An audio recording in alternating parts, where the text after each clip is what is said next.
Assalamualaikum warahmatullahi wabarakatuh. Ya, kita jumpa lagi dalam pelajaran PPKN. Ya, semoga kita selalu dalam keadaan sehat selalu. Ya, amin. Sebelum mulai pelajaran, marilah kita berdoa terlebih dahulu. Ya, semoga pertemuan kita ini membawa manfaat. Oke, berdoa mulai. Selesai. Ya, anak-anakku sekalian, ya, menyambung dari materi pertemuan pertama terkait dengan hakikat Pancasila, ya, kita juga singgung di pertemuan pertama juga terkait kedudukan Pancasila sebagai dasar negara. Maka pada pertemuan kedua ini kita akan membahas lebih luas lagi terkait makna, peranan dan fungsi Pancasila sebagai dasar negara dan juga sebagai pandangan hidup bangsa.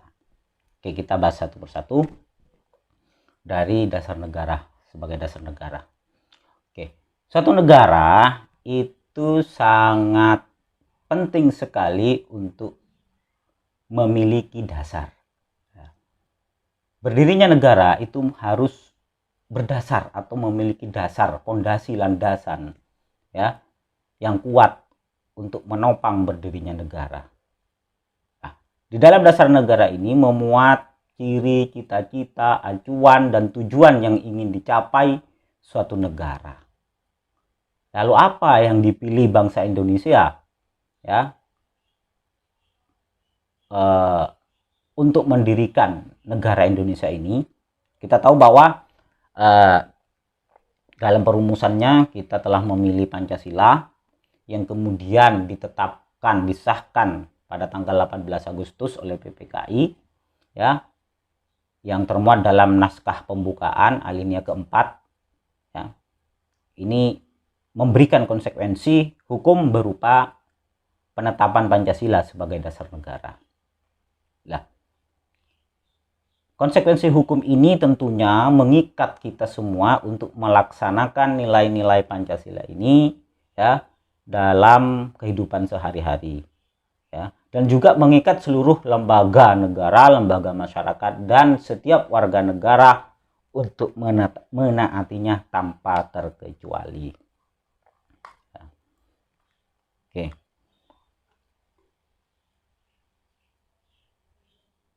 Mengapa Pancasila ini sebagai dasar negara memiliki kedudukan yang penting? Ya, Profesor Notonegoro mengatakan di antara unsur-unsur pokok negara, ya, pokok kaidah negara yang fundamental, asas kerohanian Pancasila adalah memiliki kedudukan yang istimewa dalam kehidupan kenegaraan dan hukum bangsa Indonesia. Makanya di sini pertama kita mengatakan bahwa kedudukan Pancasila sebagai dasar negara ini merupakan dasar di dalam penyelenggaraan negara. Lah, penyelenggaraan di sini termuat di dalam hukum-hukum yang berlaku di negara kita sebagai negara hukum. Ya. Ini kedudukan Pancasila sebagai dasar negara. Lah, Pancasila di dalam kedudukannya sebagai dasar negara mengatur penyelenggaraan negara ini mencakup satu, ya, Pancasila sebagai dasar atau sumber dari segala sumber hukum yang ada. Ini sudah kita jelaskan. Yang kedua, meliputi suasana kebatinan dari Undang-Undang Dasar. Makanya Undang-Undang Dasar itu merupakan jabaran dari pembukaan, ya, yang di dalamnya itu ada rumusan Pancasila.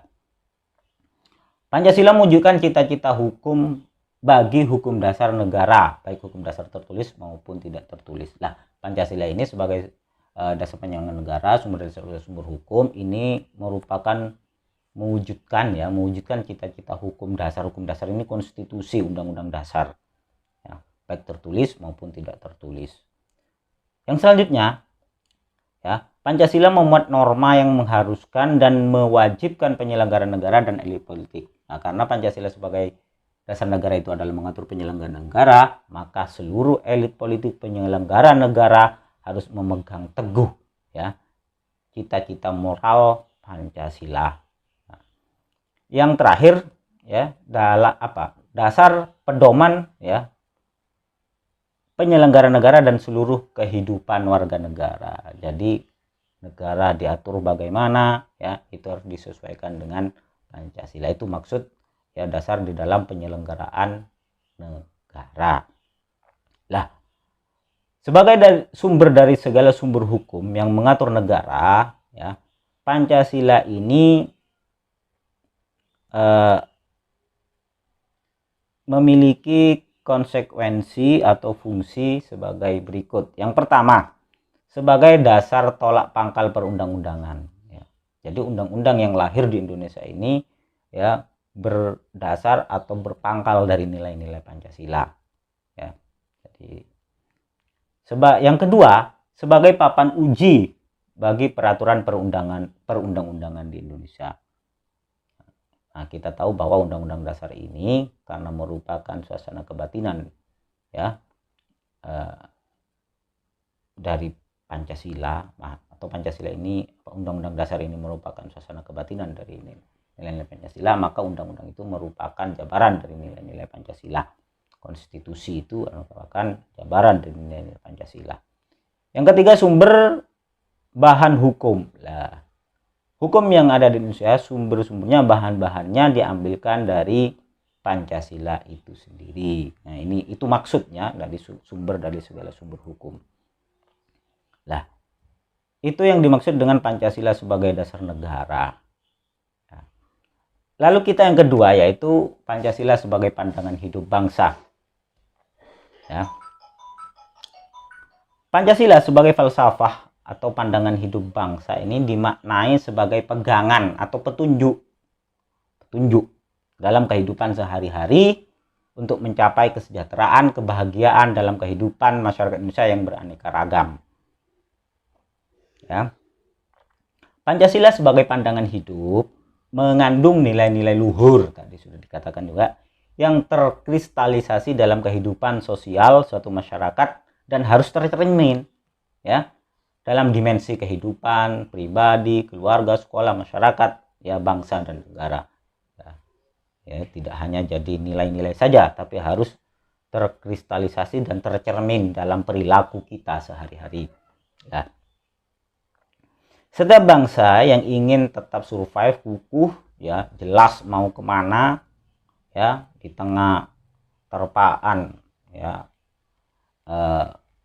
kehidupan yang bisa mengombang-ambingkan, maka pandangan hidup ini itu penting ya, penting sekali karena memberikan arah, pedoman ya.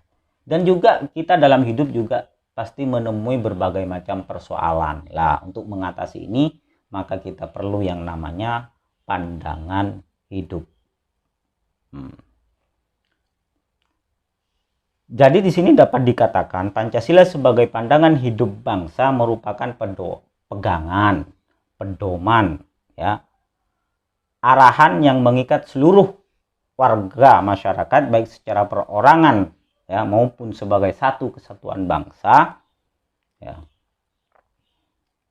yang setiap tingkah laku dan perbuatannya harus dijiwai oleh nilai-nilai dalam sila-sila Pancasila. Lah itu hakikat Pancasila sebagai pandangan hidup bangsa. Oke, dapat dipahami? Pancasila sebagai falsafah pandangan hidup memiliki kedudukan yang sangat penting dalam kehidupan berbangsa dan bernegara. Sebab apa? Sebab ia memberikan wawasan menyeluruh terhadap kehidupan bangsa Indonesia, ya. Ya. Dan kehidupan bernegara, ya. Menjadi pedoman tadi, pegangan, arahan tingkah laku, ya, seluruh komponen bangsa Indonesia. Ya. Sebagai pandangan hidup bangsa, yaitu pedoman arahan dalam kehidupan sehari-hari, maka ini Pancasila sebagai pandangan hidup bangsa ini memiliki fungsi apa? Ya, satu, supaya kita survive ya sebagai bangsa, kita bisa berdiri kokoh, memiliki daya tahan terhadap segala macam ancaman, tantangan, hambatan, gangguan dan lain-lain. Yang kedua, menunjukkan arah, supaya kita ini tidak bingung ya kemana arah yang ingin kita capai, ya. ya, cita-cita apa yang ingin kita capai, ya. Ya, ini supaya kita tidak bingung, karena itulah butuh pandangan hidup yang bisa menunjukkan arah kemana kita ingin menuju, ya. Yang ketiga, menjadi pegangan pedoman untuk memecahkan persoalan. Lah, dalam kehidupan kita ini tidak akan pernah sepi dari yang namanya persoalan. Lah, untuk menyelesaikan itu semua kita butuh yang namanya pedoman, arahan. Nah, itu disebut dengan pandangan hidup, ya. Yang selanjutnya, memberi kemampuan untuk menyaring segala sesuatu. Lah, kita sebagai masyarakat dunia sudah ini, begitu banyak sesuatu yang masuk ke dalam kehidupan sosial bermasyarakat kita. Nah, itu tidak bisa kita adopsi, ya, kita tiru, ya.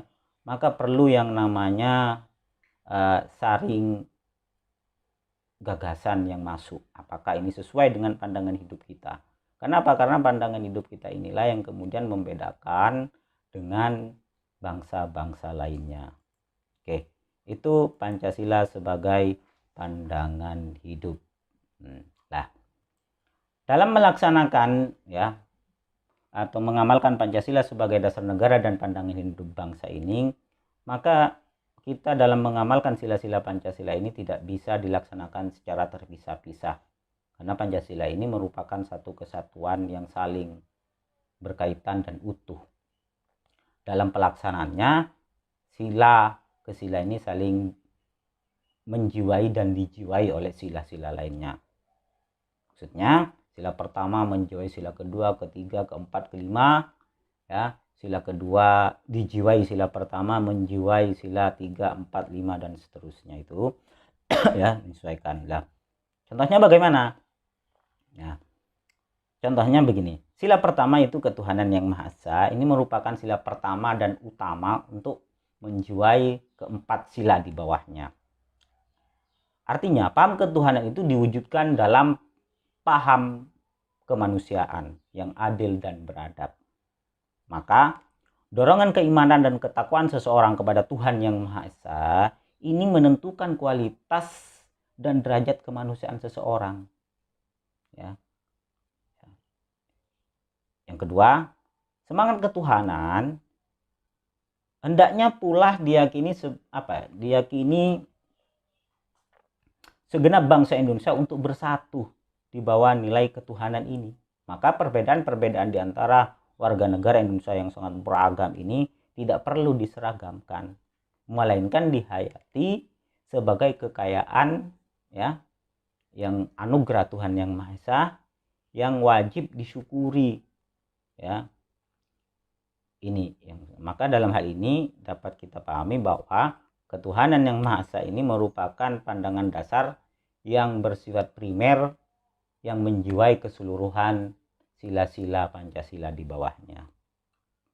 Nah, Pancasila itu harus benar-benar kita amalkan sebagai dasar negara dan pandangan hidup, karena Pancasila itu juga sebagai ligatur pemersatu bangsa Indonesia.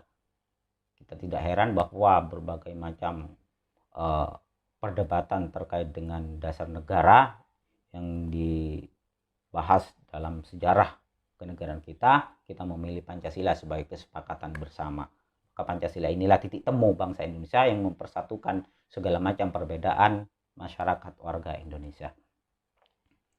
Ya, melihat begitu pentingnya Pancasila, ya, maka Pancasila ini wajib dilaksanakan oleh seluruh rakyat Indonesia. Pancasila haruslah dilaksanakan secara utuh dan konsekuen sebagai norma hukum. Pancasila juga mempunyai sifat imperatif memaksa. Nah, karena kita sudah menyepakati secara konstitusional sudah ditetapkan sebagai dasar negara dan pandangan hidup, maka nilai-nilainya itu kemudian yang dijabarkan ke dalam norma-normanya juga itu, ya, mengikat dan memaksa kita semua sebagai warga negara untuk tunduk terhadap Pancasila. Ya, siapa saja yang melakukan pelanggaran harus ditindak secara hukum sesuai dengan peraturan yang berlaku di Indonesia. Nah, dari beberapa penjelasan yang sudah saya sampaikan tadi, ada beberapa pertanyaan yang harus kalian jawab. Ya, apa? Pertama, apa perbedaan Pancasila sebagai dasar negara dan pandangan hidup. Coba bedakan. Yang kedua, ya, apa fungsi dan peranan Pancasila sebagai dasar negara dan juga sebagai pandangan hidup. Yang ketiga, apa manfaat Pancasila sebagai dasar negara dan juga sebagai pandangan hidup. Nah, yang terakhir, ya, bagaimana apabila, ya, kita bangsa Indonesia ini tidak memiliki dasar negara dan pandangan hidup. Lah, itu 4 pertanyaan yang harus kalian jawab, ya. Untuk menjawabnya akan saya berikan lembar untuk mengisi pertanyaan pertama sampai keempat, yang linknya akan saya kirim. Oke, kalau ada pertanyaan nanti bisa disampaikan di grup WA. Sekian dari saya, penilaian tetap. Penilaian tetap. Sekian dari saya. Assalamualaikum warahmatullahi wabarakatuh.